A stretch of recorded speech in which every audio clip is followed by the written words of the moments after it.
రేగొండ మండలం కొడవటంచ గ్రామంలోని కొడవటంచ శ్రీ లక్ష్మీ నరసింహ స్వామివారిని బుధవారం దర్శించుకుని ప్రత్యేక పూజలు చేశారు భూపాలపల్లి ఎమ్మెల్యే గండ్ర సత్యనారాయణరావు.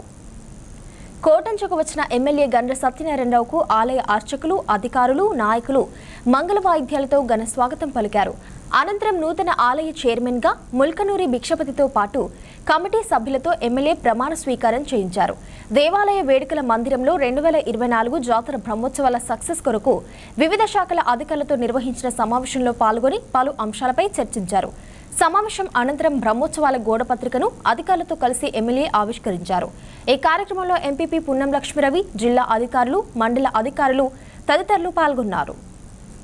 బుద్ధనం రామనగూడెం తట నుంచి కోటంచ వరకు ఏదైతే ఆర్ఎండ్బిలో ఈ రోడ్డు మార్చేసి ఆర్ఎండ్బి ద్వారా 40 కోట్ల రూపాయలు ఇక్కడికి పెట్టి సిఆర్ఎఫ్ నిధుల నుంచి మంజూరు చేయించాలని మేము ప్రతిపాదన పంపాం.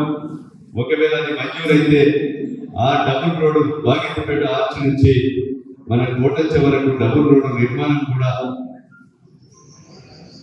తప్పకుండా చేయించేటువంటి ప్రయత్నం చేయిస్తున్నాను. ఈ సందర్భంగా మీకు తెలియజేస్తున్నాను. కనుక ఈరోజు బాగితపేట నుంచి గుడపల్లి నుంచి వస్తుంటే చాలా బావులు ఉన్నాయి.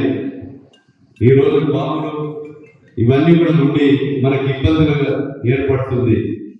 కనుక అవన్నీ కూడా తీసి చాలా కోటంచ నుంచి రేపాగా, కోటంచ నుంచి చల్లగలిగే, కోటంచ నుంచి బాగితపేట ఆర్చ్ వరకు ఎటు చూసినా రోడ్లు మంచి నిర్మాణం అయ్యే విధంగా రవాణాను వచ్చే జాతర వరకు ఈ యొక్క మరి రోడ్లన్నీ కూడా పూర్తి చేయించేటువంటి మరి మంజూరు చేయించేటువంటి ఆ శక్తిని ఆ నరసింహస్వామి కల్పించాలని మీ ద్వారా ఆ దేవుడిని ప్రార్థిస్తున్నాను. తప్పకుండా అయితే మాటలు తక్కువ చెప్పి పని ఆచరణలో చేసి చూపెడదాం.